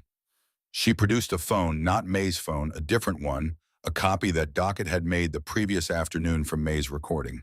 In this recording, the mayor of Millhaven offers the owner of this property $50,000 to sign a quitclaim deed in exchange for silence on land that his shell company intends to acquire for development. She paused. That is bribery of a property owner in connection with an ongoing fraud scheme. Under Kansas statute, that carries a Class C felony charge. The man in the hard hat beside Pruitt had stopped writing on his clipboard. He had in fact stopped moving entirely. The third, Voss said, and now she gestured toward a man who had stepped out of the black car behind her, while no one was watching him, a man in a gray suit carrying a leather folder who had the specific demeanor of someone who has delivered professional assessments in contentious situations before and has no particular feelings about being unpopular. Is a structural assessment completed yesterday afternoon by a licensed federal building engineer at the request of my office of the structure currently under construction on this property. The engineer opened his folder. He had a Midwestern face, unremarkable, except for his eyes, which had the focused quality of someone accustomed to seeing through things to their structural reality. He said in a voice sized precisely for the distance he needed to cover, "The framing of this structure exceeds current Kansas residential building code requirements by a margin that I would characterize as significant. The concrete reinforcement of the foundation, the steel core load-bearing beam configuration, and the triple redundant roof anchor system would be appropriate for a structure rated to withstand winds of 210 miles per hour." He paused. For reference, the tornado that destroyed the previous structure on this site was rated at 165 miles per hour. Another pause. This house would not have come down. The silence that followed was the specific silence of a verdict being delivered in a room that has been waiting for it. Voss looked at Sheriff Walt Dempsey. "Walt," she said, and her voice carried something different now, not softer but more direct. The voice of someone who is offering a person a specific and limited opportunity. "The men behind those bulldozers have county jobs and county pensions. I'd recommend you send them home before this morning becomes something they have to answer for." She paused. "And then I need a moment of your time." Dempsey stood very still. He was a man looking at the sum of 3 years of choices, and the sum was not what he had told himself it would be when he was making each individual choice and telling himself it was manageable. It was minor. It was the pragmatic thing. May watched his face and did not look away from it because she thought it was important to see this, to see the moment when a person who has been walking in the wrong direction finally stops and turns around the exact expression of it so that she would know it when she needed to recognize it again. Dempsey unclipped the radio from his belt. He told the bulldozer operators to stand down. He told his deputies to return to their vehicles. Then he walked toward Voss, his hands empty at his sides, and his face had the look of a man preparing to tell the truth about something for the first time in a long while. It was not a comfortable face, but it was an honest one for perhaps the first time in 3 years, and May gave him credit for it. Pruitt made one more attempt. It was not a dignified attempt. He said several things in rapid succession about overreach and political motivation and legal challenges that his attorneys would be filing before the end of the business day. His voice had lost whatever architecture had held it together through the previous weeks. It was the voice of a man whose certainty has been removed and who has not yet found anything to replace it with. Voss let him finish. Then she said, "Gerald, you own a shell company that has been fraudulently acquiring land along this corridor for 4 years. You used your position as mayor to direct municipal enforcement actions against a property owner to coerce a sale. You offered that property owner a cash bribe last night to sign away her property. And this morning you mobilized county equipment to demolish a legally permitted structure before a statutory deadline in an attempt to destroy evidence of the construction work and establish grounds for a condemnation proceeding. She tilted her head very slightly. Which of those things would you like to start with?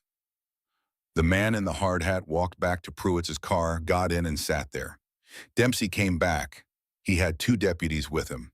He looked at Pruitt with the face of a man doing the only thing left available to him that he could still look at himself for afterward. Gerald, he said, I need you to put your hands behind your back. Pruitt said, you can't. I can, Dempsey said, and I am. The handcuffs made a sound that carried in the morning air, a small, flat mechanical sound that had a finality to it disproportionate to its volume. Pruitt's face went through several expressions in quick succession and arrived at the one that was simply his face without the performance layered over it, which turned out to be a face that was older and smaller than anyone had realized. Dempsey walked him to the cruiser. May stood and watched. She did not feel what she had expected to feel. She had imagined on various evenings over the previous 3 years what it might feel like to see Gerald Pruitt face consequences for what he had done to her land and to Earl's memory and to the quiet work of 2 years of a dying man's careful documentation. She had imagined something clarifying, something large. What she felt was quieter than that. She felt the particular satisfaction of a thing done correctly, of a problem approached with the right tools and the right patience and finished properly.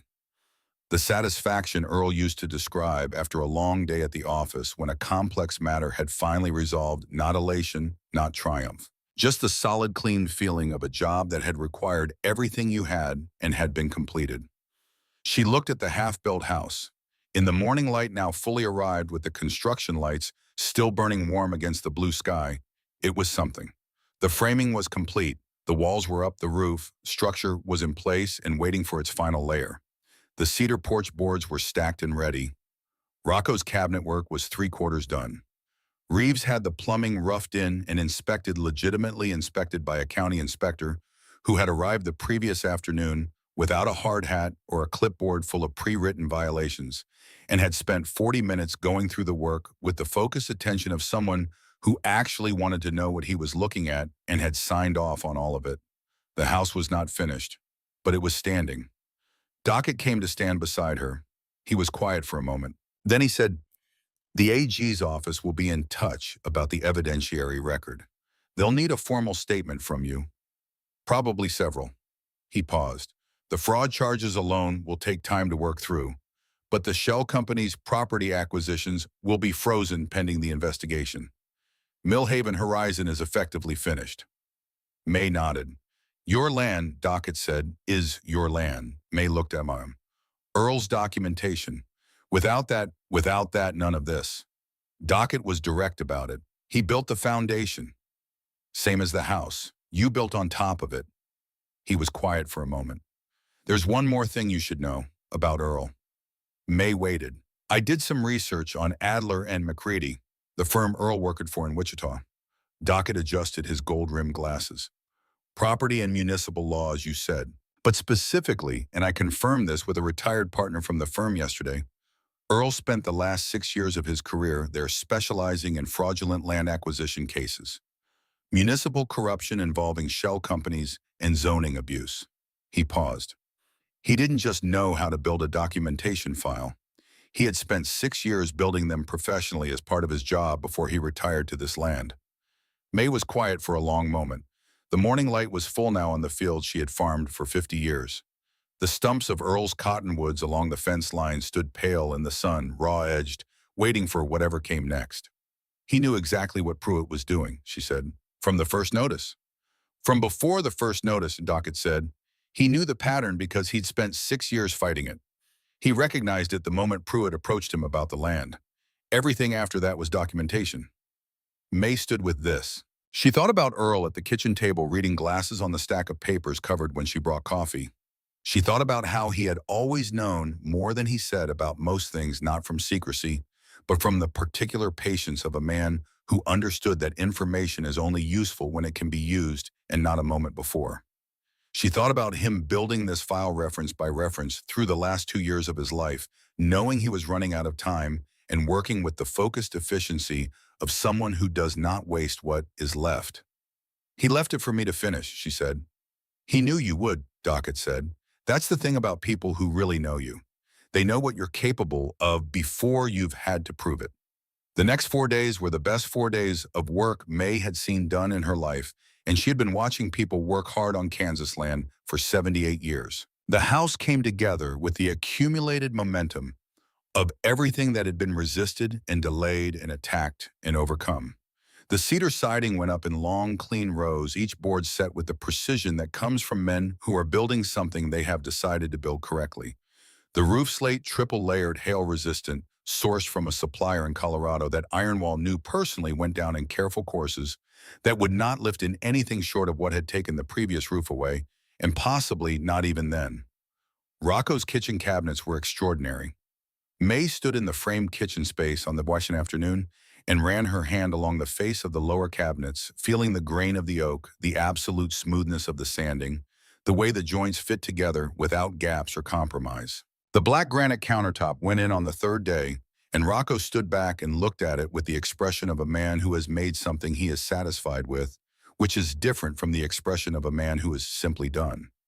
The light will hit it differently at different times of day, he told May, as if he owed her this information. Morning light from the east window will show the gray veining clearly. Afternoon it goes almost fully black. He paused. It'll suit the room. It already does, May said. The swear jar by the final day had accumulated enough to also cover a new kitchen faucet and a set of window hardware, which May quietly allocated without announcement and without mentioning the total to anyone. On the morning of the 6th day, the house was done. Not done in the way that construction projects are theoretically done, pending this inspection and that final approval and the other outstanding item on the punch list. Done in the way that a thing is done when the people who built it have decided it is done and have put their full selves into making it so. Every board set, every wire run, every pipe connected and tested, every window seated in its storm-rated frame with the triple pane glass that caught the morning light and held it. Ironwall walked through it with May. He walked slowly the way a large man walks through a space he is measuring, not with instruments, but with the attention of someone who has spent his life understanding what things are built for and whether they have been built well enough to serve that purpose. He ran his hand along the door frames. He tested the porch railing with both hands, pressing down and sideways, leaning his considerable weight into it. He stood in the kitchen and looked at Rocco's cabinets and said nothing for 30 seconds. Then he said, "It's good work." Coming from Frank Donahue, May understood this was the equivalent of a standing ovation. The key ceremony happened that afternoon. It was not planned in any formal sense. It emerged the way things emerge in communities that have been through something together. The collective understanding that a moment has arrived that deserves to be marked, and the instinctive arrangement of people and space to mark it. Someone had set up a microphone on a stand at the edge of the new porch.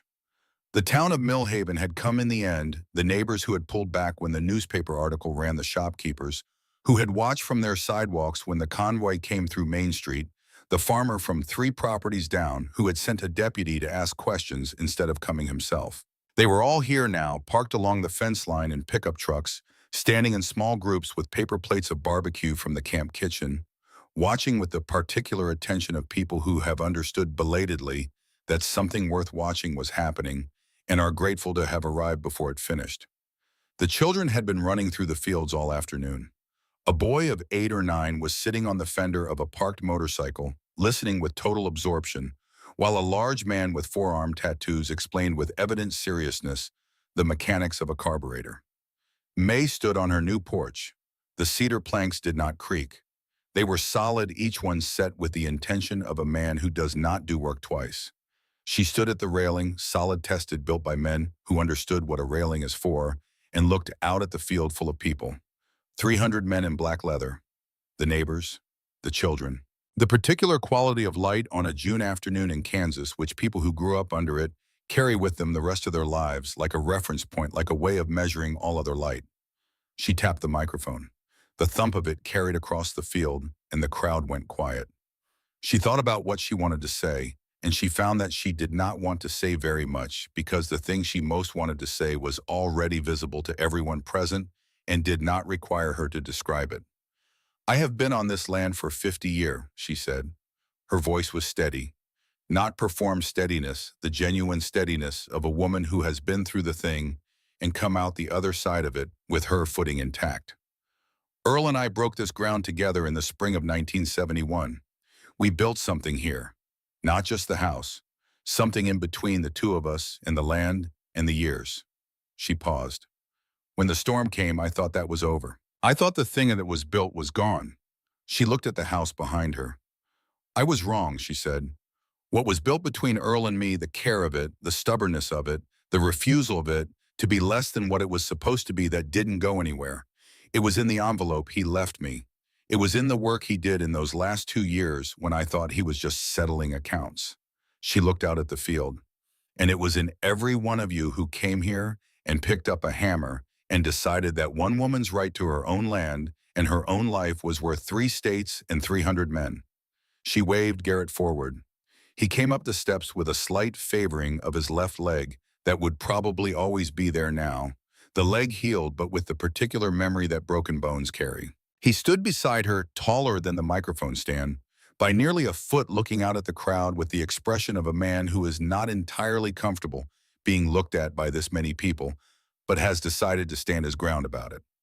"I can't pay you," May said to him and to the field. "Ironwall told me if I tried to write a check, he'd use it for kindling." She let that sit for a moment. "But I can tell you what this was. It wasn't charity. It wasn't a good deed. It was a debt being paid in the only currency that actually means anything." She looked at Garrett.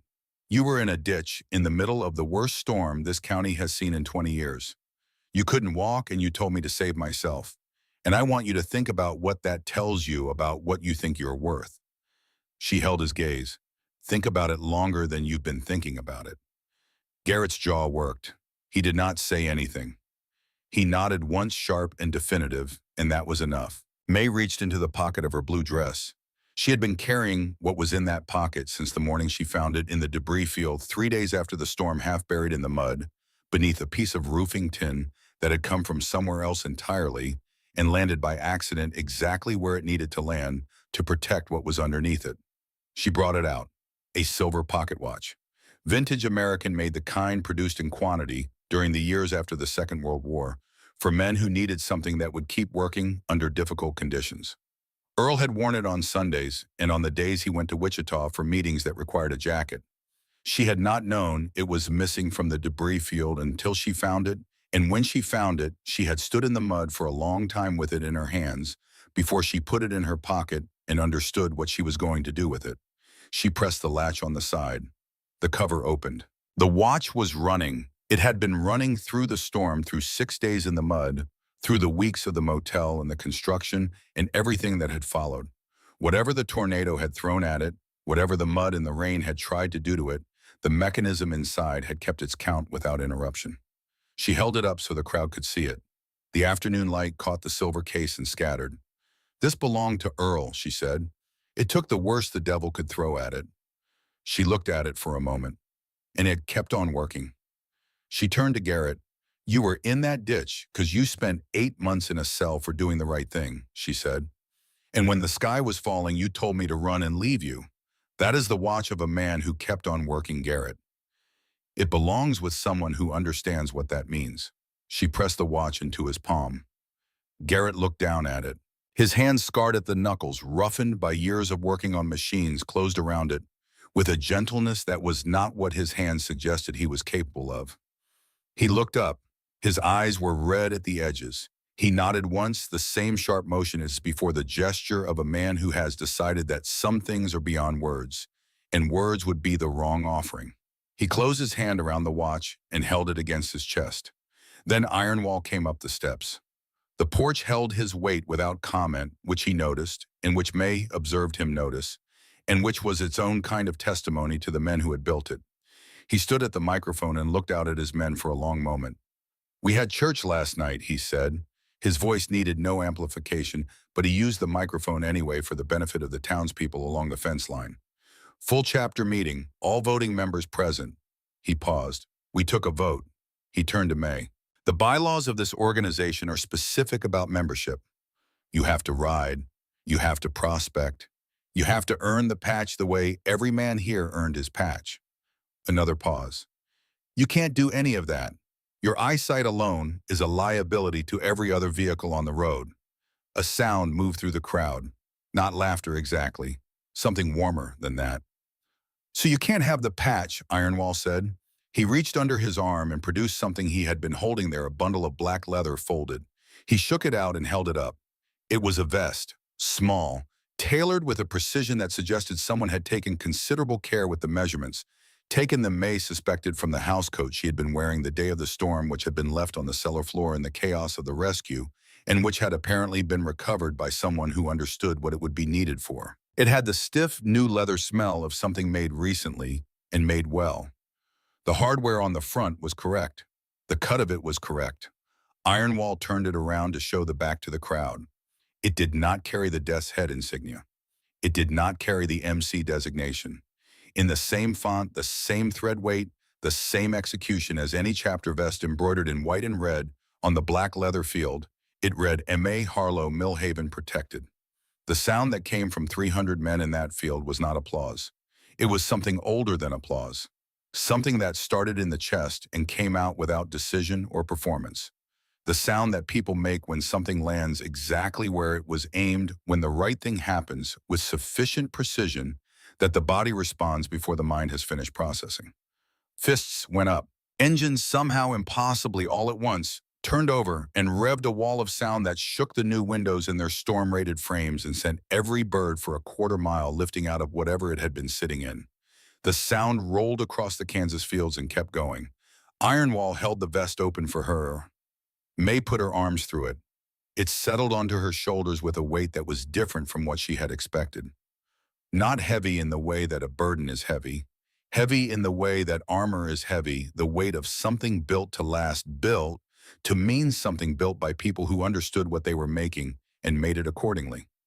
She looked up at Ironwall. He was already looking at her, and his face had the specific quality that very large, very serious men's faces have in the rare moments when they allow themselves to be entirely present in something open in a way that has nothing to do with softness and everything to do with the particular courage of men who are usually required to be otherwise. May reached up with both hands, took him by the lapels of his cut, and pulled him down. She kissed him on the cheek. He straightened up slowly and looked out at his men and at the neighbors along the fence line and at the Kansas afternoon, and he did not say anything. He stepped back from the microphone and crossed his arms, and that was all. May turned to the crowd. Earl built the foundation, she said. All of you built the house. And between the two, there isn't a storm in the world that takes this land. She paused. Now. Her voice shifted into something that was not a speech voice at all, but simply her voice, the voice of a woman who has work to do and is ready to do it. Who's hungry? I have beef stew in the tent, and Rocco taught me something yesterday about what happens when you add Worcestershire at exactly the right moment, and I intend to find out if he was telling the truth. The sound that came back to her was the best sound she had heard since Earl's laugh. She went inside to feed her family. The news cycle found the story and carried it for a week the way news cycles carry things with great energy, and then without it moved along by the current of the next thing and the next. The photographs circulated widely. The footage from the morning of the confrontation was striking: a small woman in a blue dress with a cane standing in front of 300 men in black leather facing down 2 county bulldozers in the early light, while the Attorney General of Kansas presented evidence of mayoral fraud 18 feet away. Several newspapers ran it on the front page. Several others ran the story of the Attorney General's case against Gerald Pruitt, which moved through the Kansas court system over the following 18 months and resulted in 3 felony convictions: fraud, bribery, and abuse of official capacity. The sentence was 4 years. Pruitt served 2 years and 8 months before being released on conditions that included his permanent removal from any position of public trust in the state of Kansas. He moved to a condominium in a city where he was not known, and that was the last Millhaven heard of him. Desmond Thorne, docket filed civil suits against the Whitmore law firm, and against the county zoning board on behalf of three families whose land had been acquired under circumstances similar to May's. Two of those families recovered their properties through settlement. The third received a judgment that the Millhaven County Register described with some understatement as significant. Walt Dempsey resigned as sheriff in November of that year. He was not charged. Voss's office determined that his cooperation in the morning of the confrontation and his subsequent cooperation with the investigation weighed adequately against the years of technical compliance with Pruitt's instructions. He moved to his sister's place in Colorado, and by the account of the one person in Millhaven who maintained contact with him, spent the following years doing carpentry work and keeping to himself. May heard this and said only that carpentry was honest work, which she meant as the highest available praise. Millhaven Horizon, LLC was dissolved by court order. Its remaining land holdings were reviewed and where possible returned. Rocco's kitchen cabinets were as good as he had said. May rolled biscuit dough on the black granite counter every Sunday morning for the next 10 years, and the cold of the stone did exactly what Rocco had said it would do for the pastry, and she thought about him every time the big man with the careful hands who had argued the point with the gravity of someone discussing a matter of structural importance. She had his address in Chicago and sent him a Christmas card each year until the end. He always sent one back signed with his name and a small, carefully drawn motorcycle. The Sunday Rumble became a permanent feature of County Road 9. Sometimes it was Garrett passing through on his way to somewhere, stopping to check the oil in the tractor Earl had bought in 1988, and that somehow kept running through sheer accumulated stubbornness, eating a slice of pie on the new porch while he told May about whatever road he had been on. His left leg had a slight hitch in the walk that never fully resolved, and he had stopped apologizing for the slower pace somewhere in the second year, which May considered evidence of genuine progress. He wore Earl's pocket watch on a replaced chain that one of the Chicago chapter members had made for him from motorcycle parts, and it kept running. Sometimes it was Ironwall appearing without announcement with fresh venison from a hunting trip in Colorado or Wyoming, sitting at May's granite counter with a cup of coffee and saying very little, which was how May had come to understand he expressed comfort by being somewhere without requiring the somewhere to perform for him. She appreciated this deeply. It was the quality she had loved most in Earl. Sometimes they were strangers, prospects from chapters she had never heard of passing through Kansas on runs to coasts she would never see, who stopped at the end of County Road 9 because word had traveled the particular channels through which that kind of word travels in that kind of community, and they wanted to see the house and meet the woman and sit on the porch that 300 men had built from Earl's foundation on Earl's land. She always fed them. She would sit on the cedar porch in the Kansas afternoon and ask them questions because she had found that the asking of real questions was one of the things she could still give that people needed. Not advice, not wisdom in the form it's usually packaged, just the honest attention of someone who wanted to know what it was actually like to be the person sitting across from her.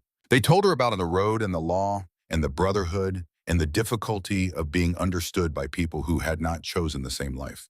She told them about Earl and the land and the storm and the envelope which had become in the telling and retelling across 10 years, something that carried more than its own story, something that people took with them when they left and thought about in other places in other seasons. She told them, do the work in front of you. Do it correctly. Trust the person you are doing it for to know what to do with it. She told them, open the door, even in the storm, especially in the storm. Earl's cottonwoods along the fence line had been replanted in the autumn of that first year. May had planted them herself with Garrett holding the stakes and Ironwall digging the holes with a post hole digger in silence. By the 5th year, they were giving shade along the fence line. By the 10th year, they were proper trees, their crowns high enough to do the work Earl had planted their predecessors to do, to slow the wind, to hold the soil, to mark the edges of a piece of land that belonged to the people who cared for it. May Harlow died on a Thursday morning in the early spring of 2034 in the bedroom that Rocco had framed and Dutch had wired and Reeves had plumbed in the house that 300 men had built on Earl's foundation on Earl's land. She was 88 years old.